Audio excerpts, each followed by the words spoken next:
Welcome, and thank you for viewing the 21-22 PASA Getting Ready annual training for PASA updates and the 1% threshold compliance for LEAs.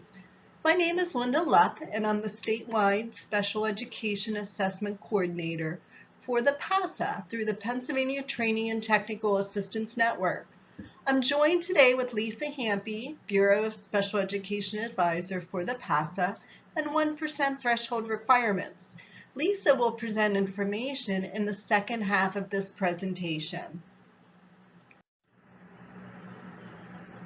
This webinar is intended for special education administrators, PASA assessment coordinators, and building administrators that work with the PASA. This is an annual training that provides a high-level overview of PASA-related information and requirements, as well as updates on the federally mandated 1% threshold requirements for this school year. Topics included in this presentation are an assessment overview, the PASA DLM instruction and assessment calendar, PASA eligibility requirements, enrollment, information for families, and requirements associated with the 1% participation and threshold requirement. We begin with assessment overview, assessment design and blueprints, assessment coordinator role, and communications. Dynamic Learning Maps, or DLM, continues to serve as the PASA assessment and vendor for the 21-22 school year. The DLM homepage contains test updates and links to other important features about the assessment. Visitors to the homepage can navigate to the state-specific page or use this link below to access it directly, specifically the PA DLM homepage link. The PA webpage contains resources specific to our state, such as testing dates, announcements unique to PA, manuals specific to PA, and more. For example, the Assessment Coordinator's Manual includes procedures for religious exemption specific to PA. The Data Management Manual includes exit codes unique to PA. The PASA DLM is used for federal and state accountability requirements such as participation in statewide assessments and performance in statewide assessments. State-level participation and performance data are also reported in the annual performance report to OSEP by the Bureau of Special Education. Participation and performance on statewide assessments for students with disabilities is indicator 3 in the APR. Students eligible for the PASA are tested in English Language Arts, or ELA, and Math in grades 3 through 8 and 11. ELA includes reading and writing.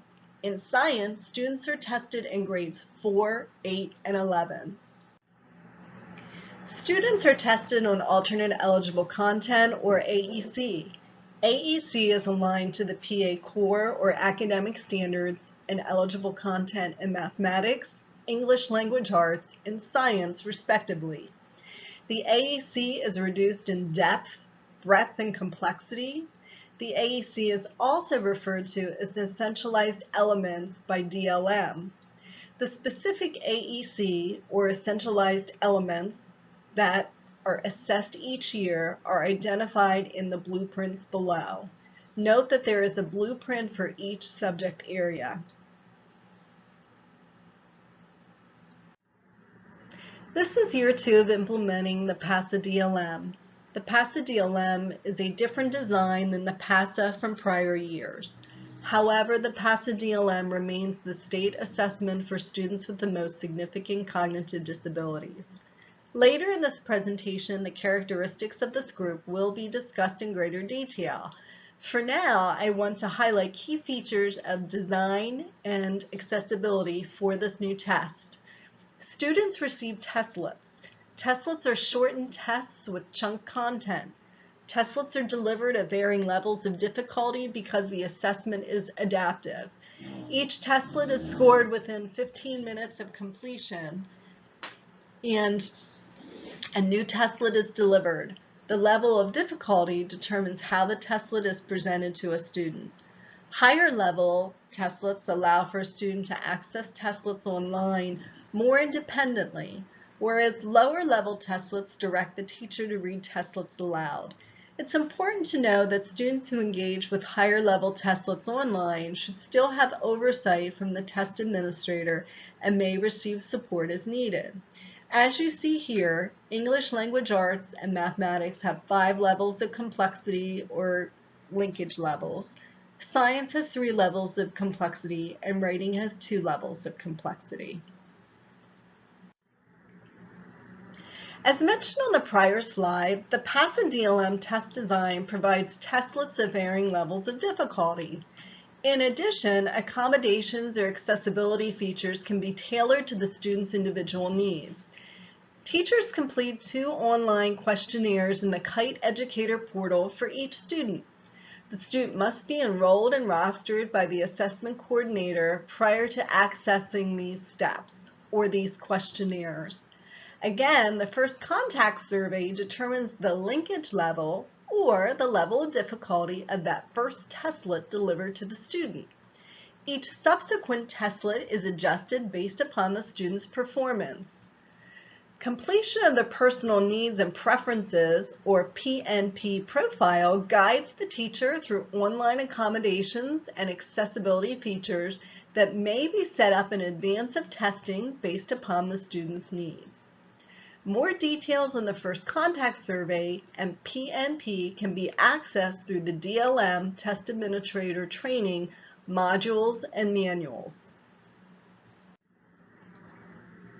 As mentioned in the previous slide, the online PASA DLM provides online features and accommodations such as magnification, use of assistive technology, spoken audio, color overlays, and BRF files for Braille where available. These are just a few examples of online accommodations available and do not represent the entire list of accommodations a student may access. For more information on accommodations and accessibility, you should view the Accessibility Manual. Our next overview topic focuses upon the role of the PASA Assessment Coordinator, or AC. It is imperative for a PASA AC to be identified for every LEA and service provider who administers the PASA. The role of the PASA AC is highly important because the AC is responsible for critical tasks in the testing process. First, the PASA AC receives important communications from the Pennsylvania Alternate Assessment Team regarding enrollment, training requirements, test administration timelines, and procedures and score reporting details. The PASA AC is responsible for communicating this information to the appropriate personnel and managing each step of the enrollment process, ensuring the data are accurate and timely. Assessors are trained and testing remains on schedule during the assessment window. The PASA AC may be required to communicate with the Bureau of Special Education and/or the test vendor on behalf of the LEA or service provider and should be an individual with decision-making authority for the LEA.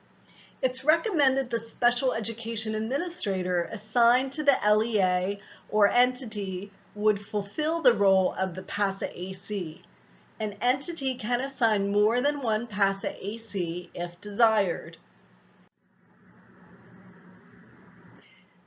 The Pennsylvania Alternate Assessment Team communicates regularly with PASA ACs through an online distribution platform. The Pennsylvania Alternate Assessment Team is transitioning to a new platform this year, so communications may have a different appearance later this year. However, the emails will continue to come from alternateassessment@patent.net. PASA ACs will want to ensure their firewalls allow emails from this address. New PASA assessment coordinators or those who have an updated role should contact the alternate assessment team immediately and notify them of any changes. Please provide a first name, last name, and email address of a new PASA AC. Also include notification of any AC that may need to be removed from the mailing list.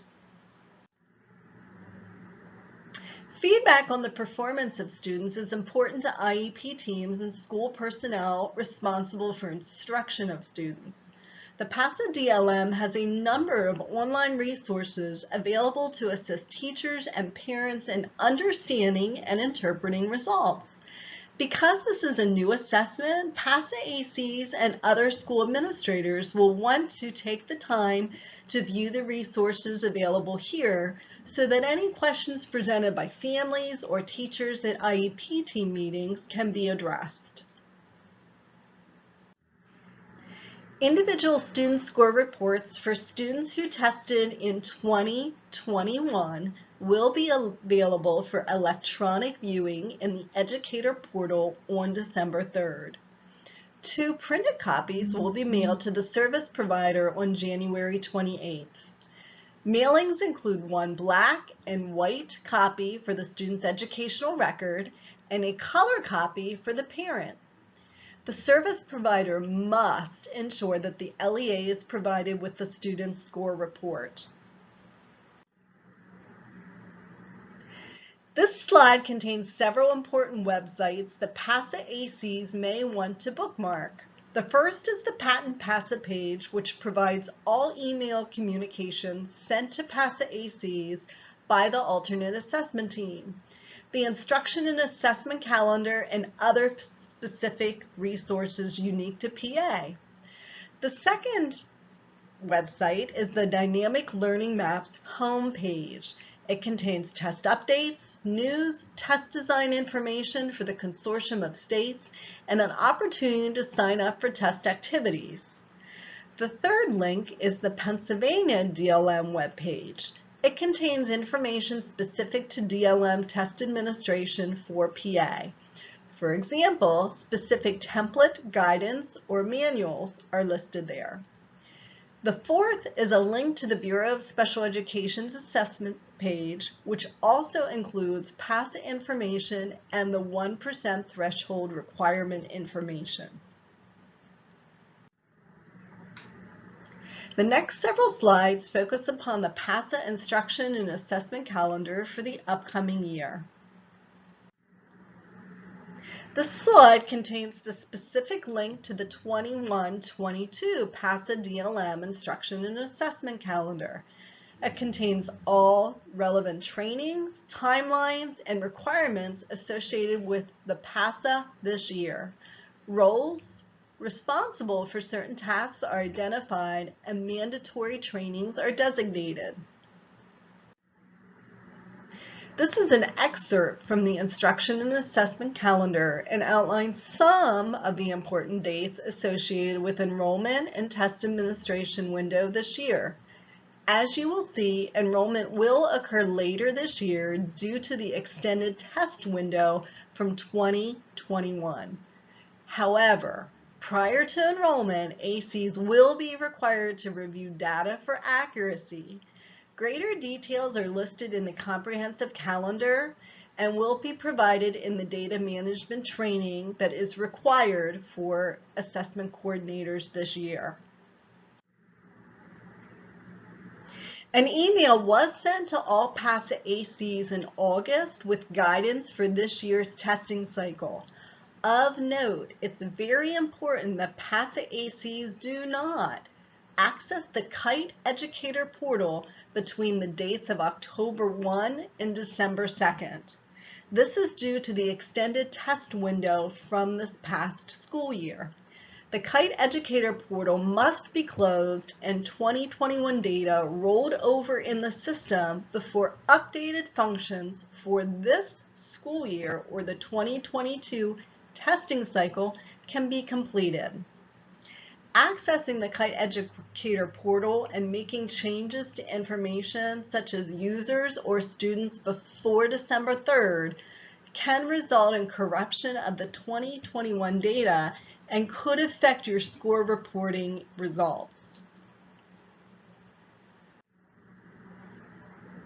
This slide addresses a frequently asked question regarding training.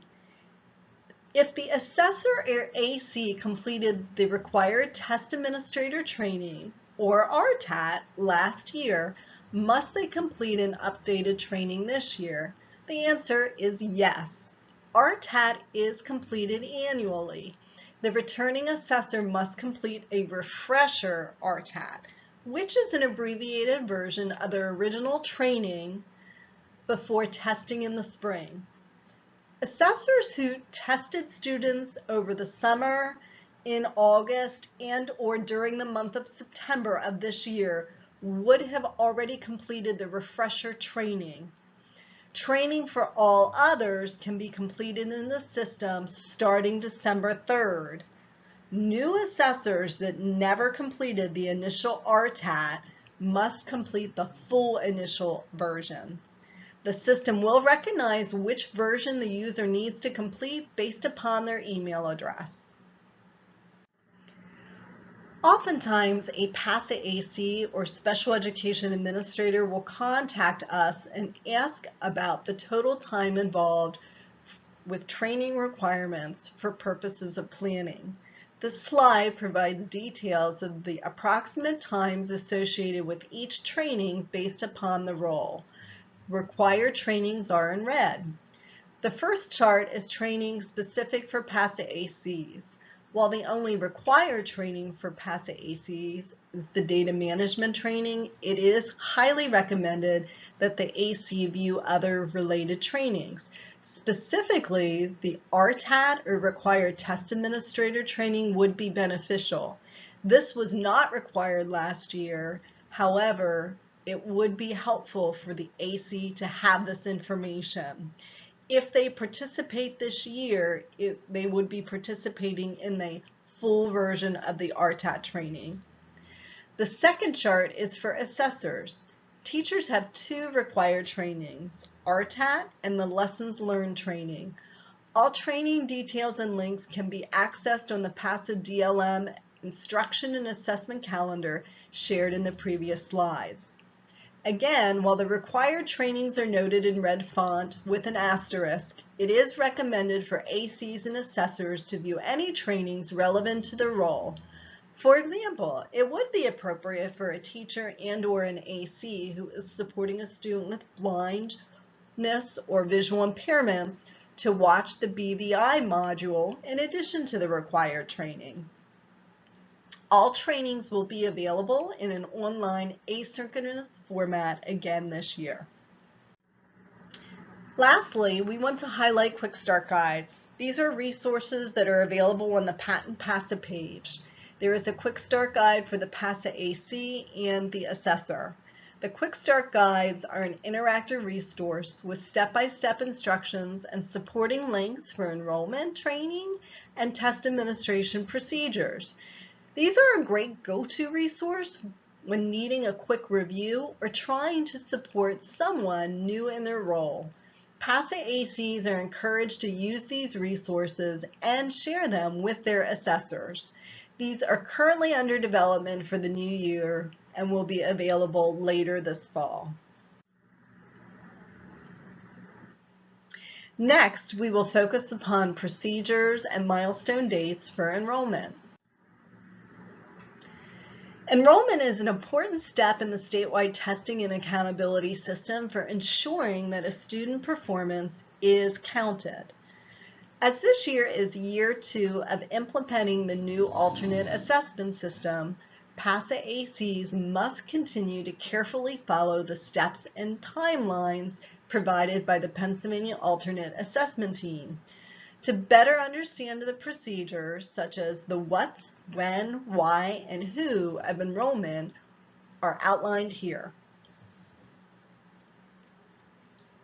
Last school year, it was highly recommended that PASA ACs use a PIMS Cognos report for the data on the student enrollment template. This school year, PASA ACs will be required to use the PIMS PASA report for the student enrollment template. Records must not be entered manually into the template or into the Kite Educator portal.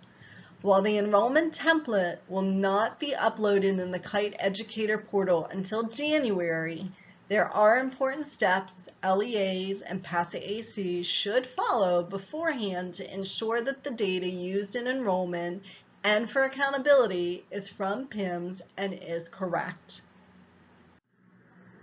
PASA ACs may ask why using the PIMS data is so important for enrollment. This is because the PIMS data is used to determine accountability for the PASA, the Keystones, and the PSSA. The enrollment data entered into the Kite Educator portal is matched to PIMS. When there are mismatches on a first name, last name, date of birth, PA Secure ID, or grade level, it may cause difficulties in attribution and or cause the student's participation and performance to count in a negative way. For example, if a student is enrolled in grade 3, but PIMS shows the student as being in grade 4, the results are invalid and the performance is not counted toward participation and therefore impacts performance negatively.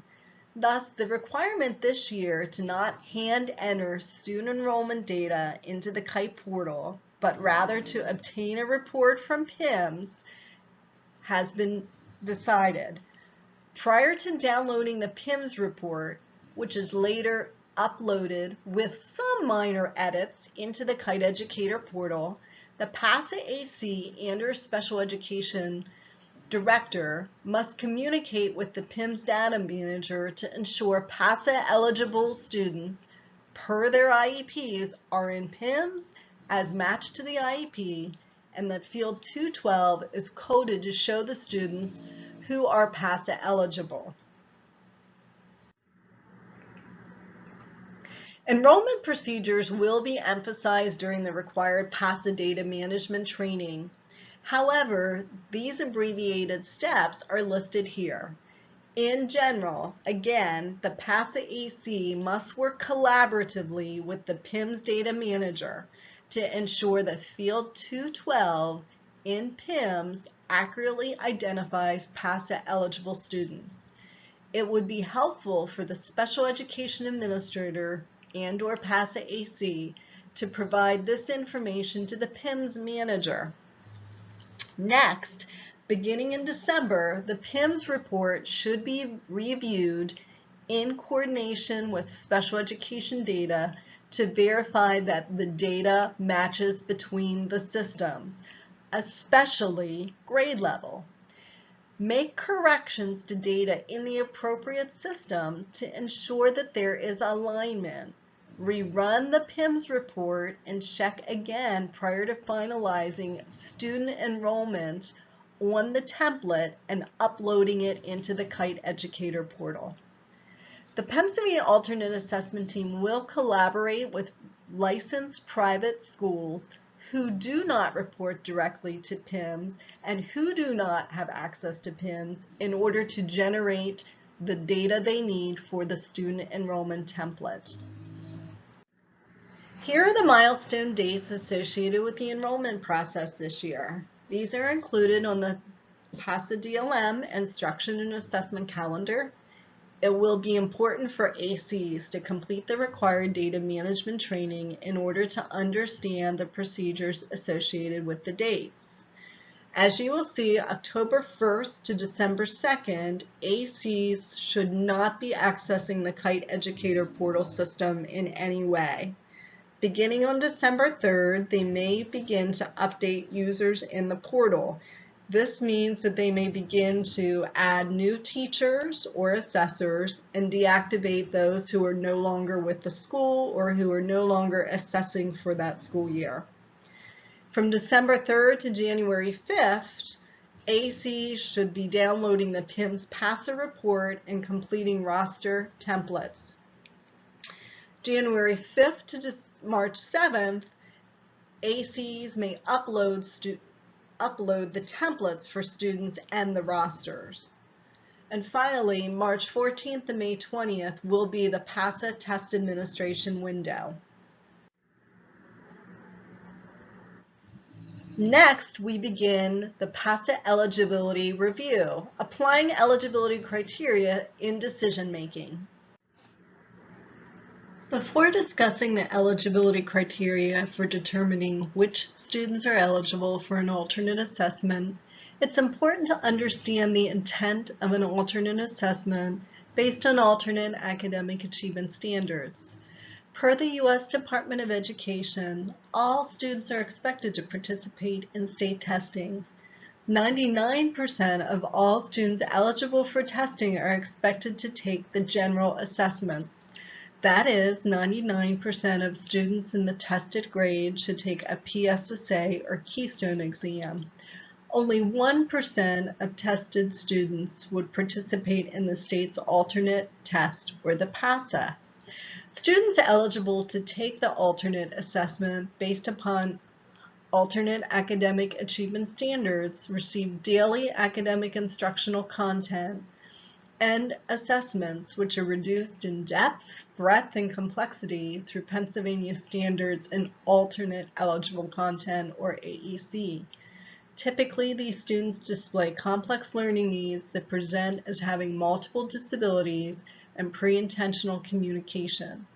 Oftentimes, the students who take an alternate assessment may require augmentative or alternate communication. On the next slide, I will be showing you a brief video from the Dynamic Learning Maps, which shows you the students who most often become eligible for the alternate assessment.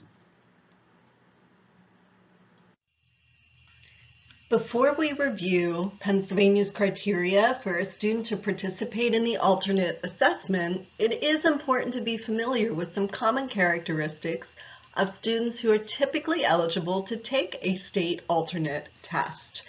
The link provided on this slide includes a brief video by Dynamic Learning Maps on students with the most complex needs and the varying ways they may interact with the assessment. The Dynamic Learning Maps Alternate Assessment Consortium is committed to addressing the needs of students with significant cognitive disabilities, including those with the most complex multiple disabilities. We are building the Dynamic Learning Maps system to meet the needs of all students with significant cognitive disabilities, but we are taking extra care to address the needs of students who often present with complex needs such as dual sensory impairments, significant physical disabilities, and/or complex communication needs that require the use of augmentative and alternative communication. There are several ways that the consortium is ensuring the inclusion of this group of students. For example, the learning maps that are the basis for the Dynamic Learning Maps Alternate Assessment System include nodes that address pre-intentional behaviors, including pre-intentional expressions of comfort or discomfort, or pre-intentional responses to stimuli in the academic setting.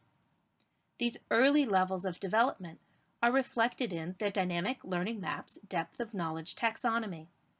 This taxonomy distinguishes between pre-intentional indicators, early levels of attention, and the reciprocal responsiveness that develops as students begin to attend jointly with others.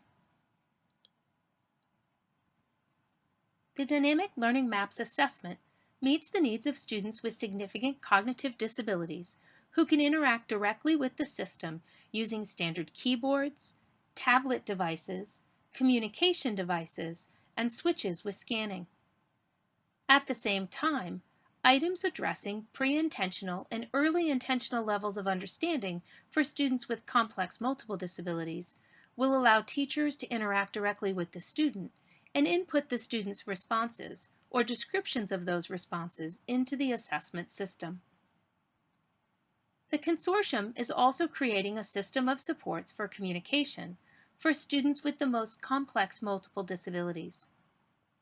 Through a careful examination of the vocabulary demands in the Common Core State Standards Essential Elements, and the existing research regarding augmentative and alternative communication, the Dynamic Learning Maps system will provide educators with supports that grow with students within and across the years so that they may learn to communicate and interact with others in academic settings. The Dynamic Learning Maps Consortium is committed to ensuring that the alternate assessment system we develop meets the needs of the full range of students with significant cognitive disabilities. To learn more about our approach, explore our website at dynamiclearningmaps.org. Now that you have viewed the video and learned more about the students for whom this test is intended, here's a sample item from a 7th grade release testlet on the DLM website. In this example, the teacher or computer would read the prompt to the student. Judy likes geometry. She knows that some shapes have special names and symbols. Judy draws a point. Which figure is a point?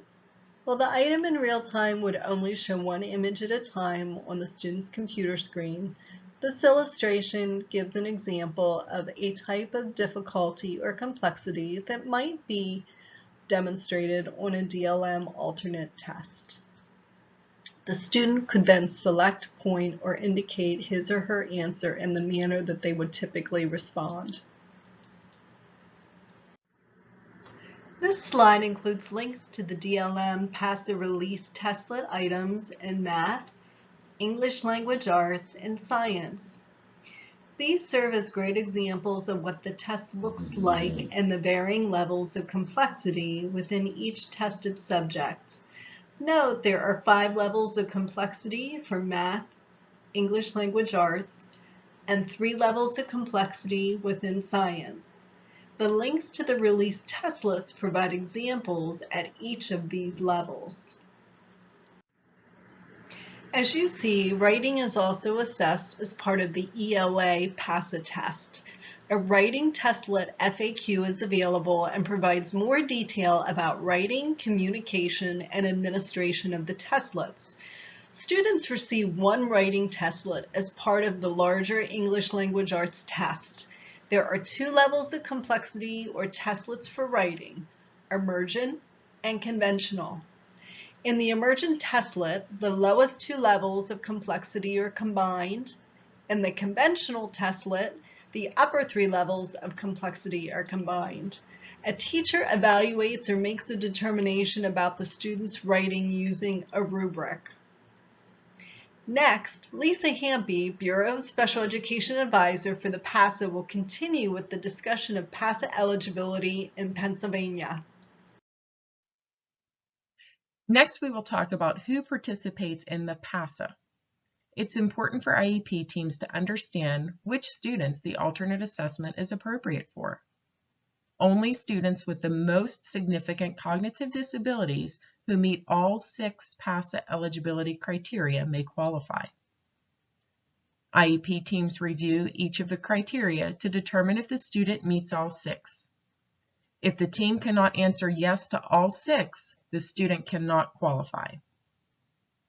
This decision is documented in Section 4 of the IEP and reviewed annually. A link is provided on this slide to the PASA Eligibility Decision-Making Companion Tool for IEP teams. This is the document that IEP teams must use in determining if a student is or is not eligible to participate in the PASA. This slide shows the PASA Eligibility Decision-Making Companion Tool publication. In previous PASA Getting Ready trainings, we reviewed each of the 6 criteria in depth.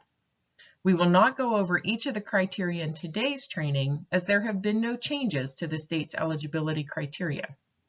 Rather, participants should ensure they have this tool to reference, as we will review some important points related to these 6 criteria. As noted, the IEP team must be able to answer yes to all 6 of the state-determined eligibility criteria in order to qualify a student to participate in the PASA. It's important to note that the role of the IEP team is to confirm whether the student meets all 6 of the criteria or not.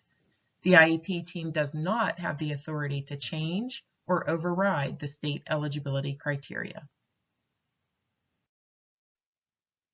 It's also important for IEP teams to remember that the eligibility determination is for all tested subject areas for the given tested year. It is not permissible to take the PASA in one subject and the PSSA or Keystone in another in the same testing year. If the student is able to take the general assessment in one subject, they likely don't meet the criteria to take the PASA. This graphic helps conceptualize consideration for students with the most significant cognitive disabilities. We can approximate that 16% of students in PA have a disability. If we were to take 100 students in PA, we could estimate that based upon statewide special education data, we would expect 16 of those students to have a disability.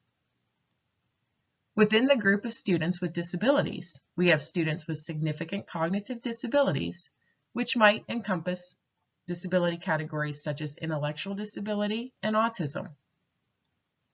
Within that blue shaded group, it's important to note that not all these students will meet the criteria to participate in the PASA. It's only the students with the most significant cognitive disabilities who meet all 6 eligibility criteria that should be qualified to take the PASA. Again, according to federal expectations for the rate of students within this green circle or the most significant cognitive disabilities, we would expect that to be 1 out of 100 students, or 1%. When IEP teams are making eligibility decisions based upon the state's criteria, it's important to revisit those decisions, especially for students in what we refer to as red flag primary disability categories. As outlined in the considerations of criteria number 2, students with a primary disability category of learning disability or speech only do not typically meet the definition of a student with the most significant cognitive disability.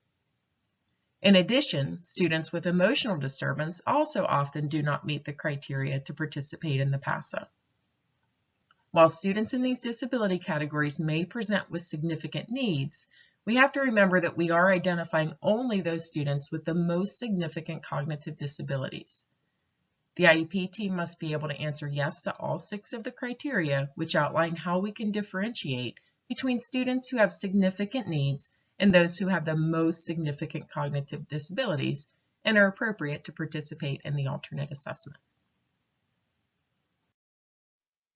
This slide illustrates why it is not appropriate to qualify a student with a primary disability of specific learning disability for the PASA. As noted in the Chapter 14 definition of a specific learning disability, it does not include learning problems that are a result of an intellectual disability. When the MDT team qualifies a student with a primary disability of SLD or specific learning disability, they essentially rule out the presence of an intellectual disability. Therefore, it's very contradictory for the IEP team to then say the student has the most significant cognitive disability, which is a requirement to take the PASA. Likewise, students with a primary disability designation of speech and language impairment typically do not meet the definition of a student with the most significant cognitive disability. Speech and language impairment alone is a communication disorder, as outlined in IDEA in Chapter 14 definitions. While speech and language impairment may occur as a secondary disability or along with another disability for students who take the PASA, it is, again, very unlikely that a student with a primary disability of speech and language disorder or speech only would meet the PASA eligibility criteria. The definition of emotional disturbance notes that the child's inability to learn cannot be explained by intellectual factors. Therefore, it is conflicting to also say the student would meet the PASA criteria of a student with the most significant cognitive disability. Additionally, adaptive behavior must also be considered as outlined in the PASA eligibility criteria. Adaptive behavior is included as part of the definition of a student with the most significant cognitive disability. That is, a student exhibits deficits in adaptive behavior coupled with significant cognitive deficits. A student who qualifies for the PASA may be expected to have needs in areas that include feeding, eating, toileting, dressing skills. In addition, students who are eligible for the PASA may have difficulty communicating basic wants and needs and self-direction. You may recall the video presented on previous slides describing the characteristics of eligible students.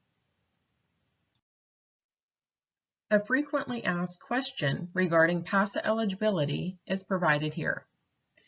In this scenario, the IEP team is reviewing PASA eligibility for a student with an emotional disturbance. The student shows cognitive delays but has average adaptive behavior skills. Remember, adaptive behaviors are those addressed on the previous slide, like self-help and communication skills. The behaviors of concern are more maladaptive in nature. For example, the student often shuts down or becomes combative in a testing situation. Can the team qualify this student for the PASA? The answer is no, likely not. The IEP team must be able to answer yes to all 6 eligibility criteria. If the student doesn't exhibit adaptive behavior needs, they likely don't meet the PASA criteria number 2. Fear the student will act out during the assessment is not a sole reason to qualify them for the PASA. Here's another scenario to consider. The student has a primary disability of specific learning disability and meets some, but not all of the PASA criteria. The team feels the PASA would be better suited for the student because they feel the general assessment will be too difficult. Can they qualify the student for PASA? No. Again, we will stress that the IEP team must be able to answer yes to all 6 criteria in order to qualify the student for PASA. As noted, the IEP team cannot override or redefine the state's criteria.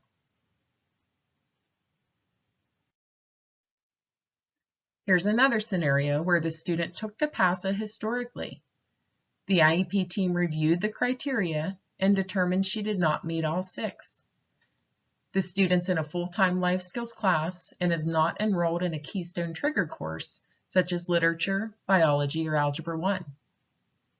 We often get this question from secondary teams asking if they can qualify the student for this reason. The answer again is no if the student does not meet the 6 PASA eligibility criteria.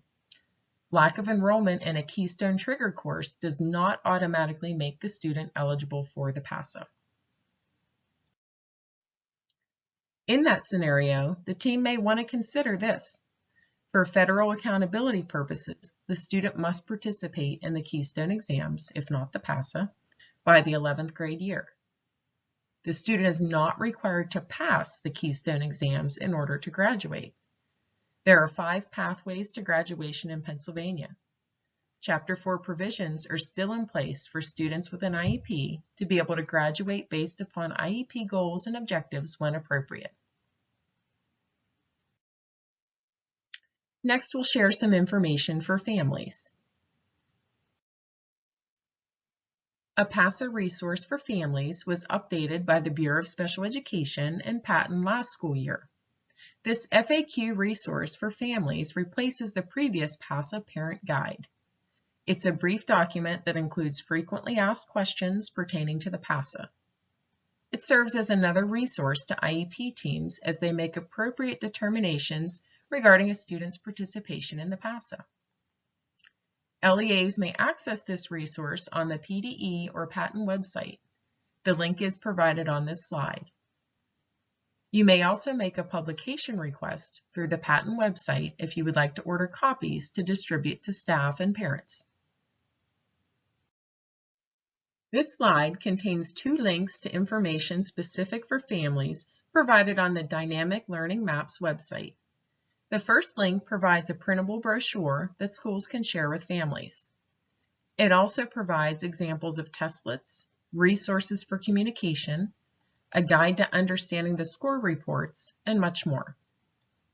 The second link allows the user to sort by role from the home page.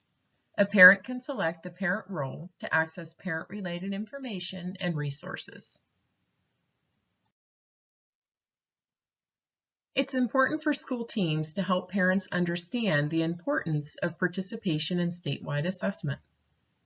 Federal regulations continue to stipulate that 95% of all students and 95% of students with disabilities must participate in statewide assessment. States were provided waivers to this requirement in the 2020 and 2021 testing cycles due to the pandemic. However, there is no current provision for a waiver from state assessment participation for the upcoming 2022 testing cycle. Due to the pandemic, not all students participated in the 2021 assessment. For the upcoming 2022 test cycle, schools must understand the importance and significance of participation in state assessment for all students, including those with disabilities. This should be communicated to families. A link is provided here to a resource developed by the National Center on Educational Outcomes, or NCEO. The resource outlines reasons why students with disabilities should take state tests.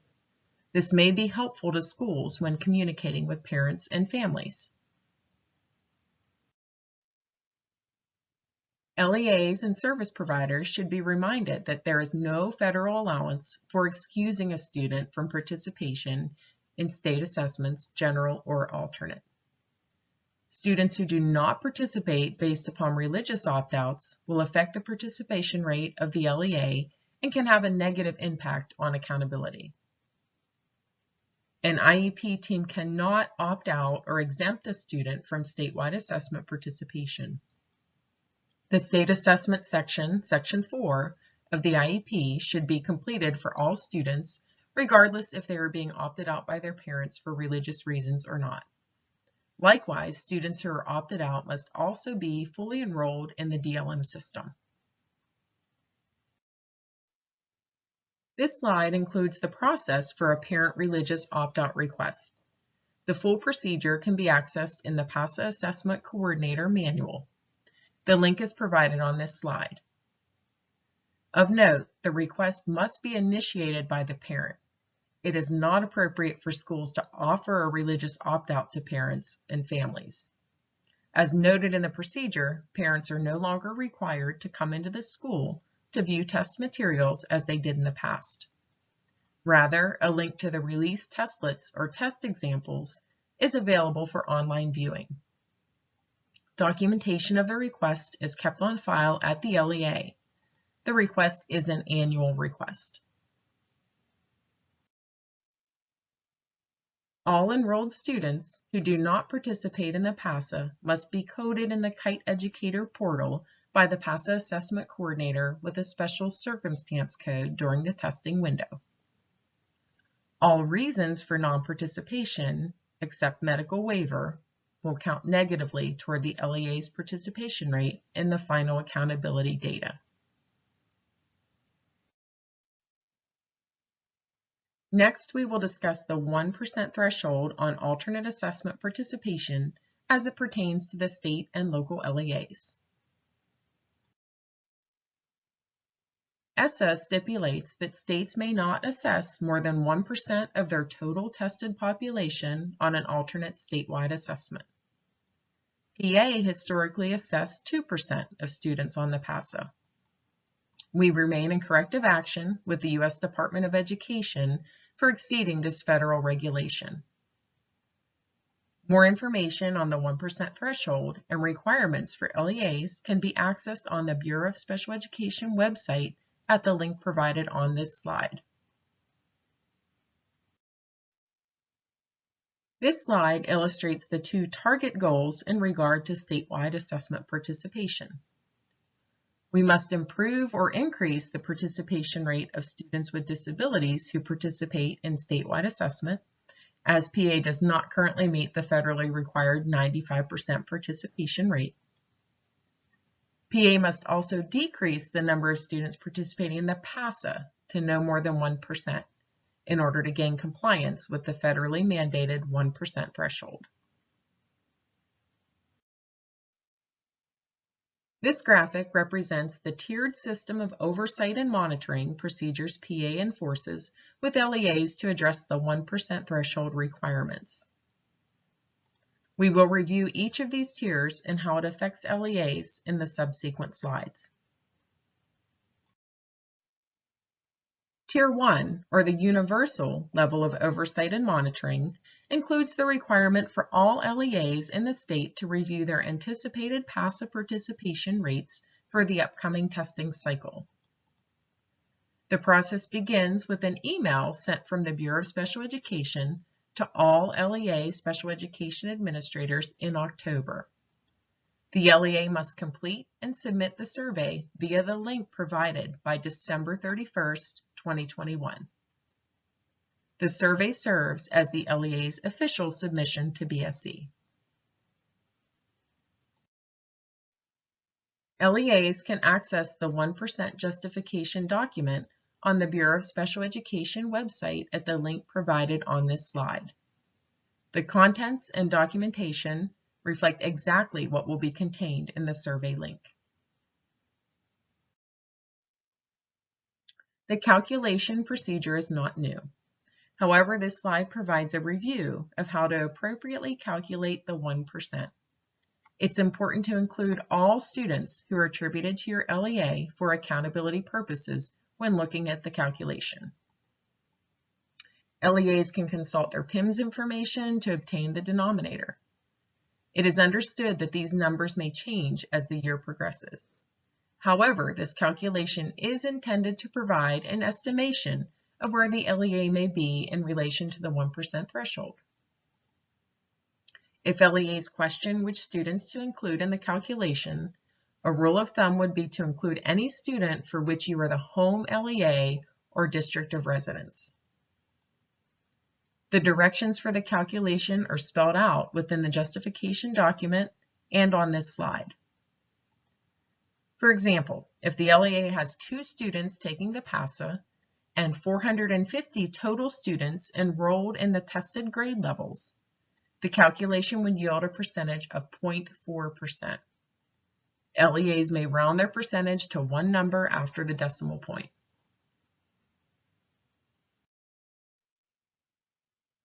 The first section of the 1% survey will ask for the LEA's basic demographic information, followed by the question to identify what the anticipated percentage rate will be. If the LEA does not anticipate exceeding the 1%, they simply check the no box and their survey is complete.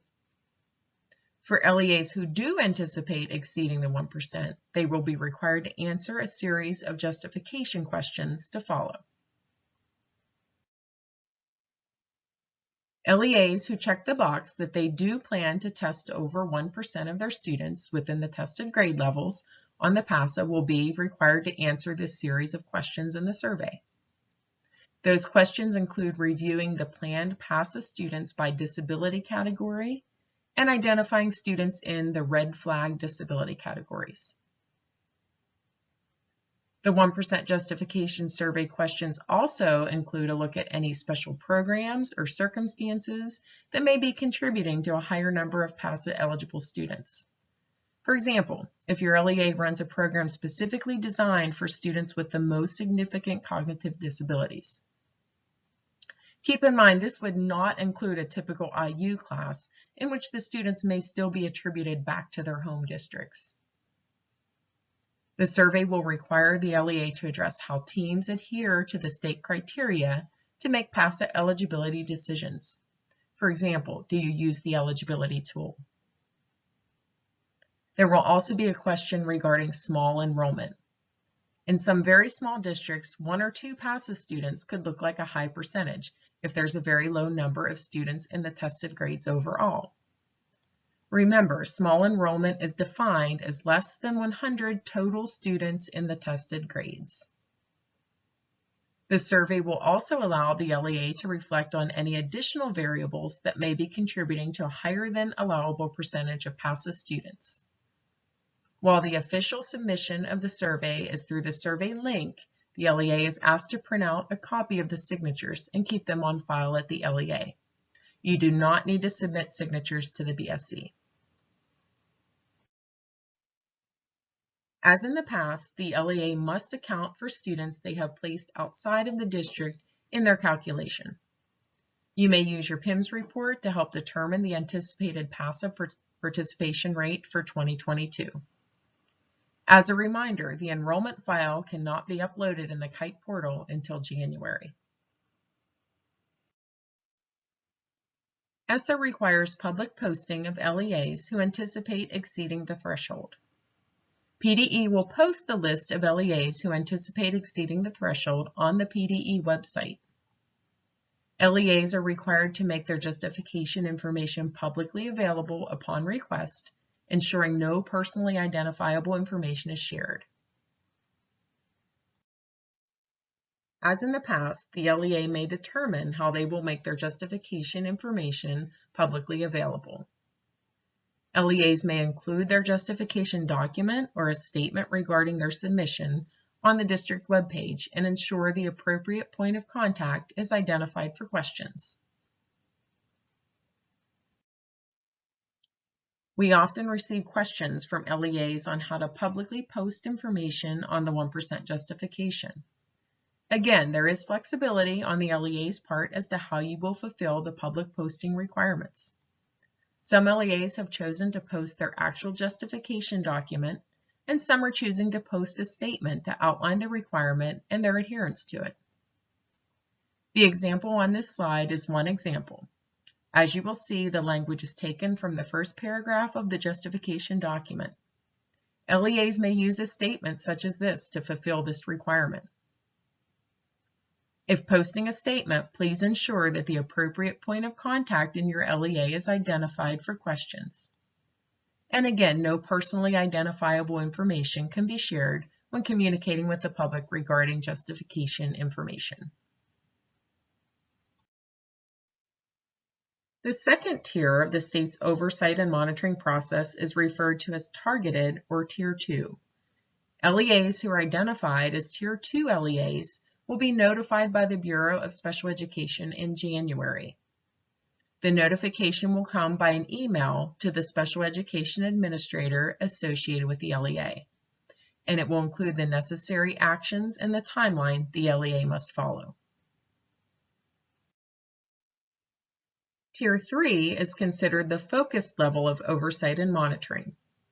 Within this tier, LEAs are identified by the Bureau of Special Education as an intensive needs status based upon excessive rates of passive participation. BSE representatives will be in touch directly with these LEAs to ensure they receive the notification and are aware of the requirements.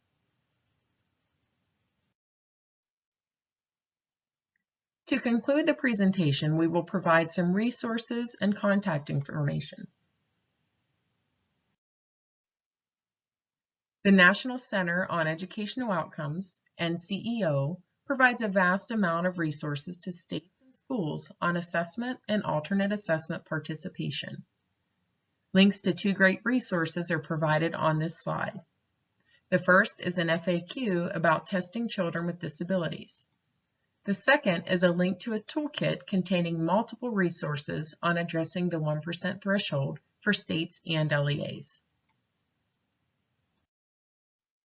The Dynamic Learning Maps PASA vendor also provides many resources and information about the test. A link to the main DLM website page, as well as Pennsylvania's specific page, are provided here. The alternate assessment team can be contacted at the email address of alternateassessment@patten.net. Additionally, some links to important information and resources from the Patten website are provided here. This slide provides the contact information for members of the PA Alternate Assessment Team by topic area. Please feel free to reach out to us throughout the year for questions and assistance. Thank you for your participation in today's training. The recorded training and PowerPoint presentation will remain available on the PDE website.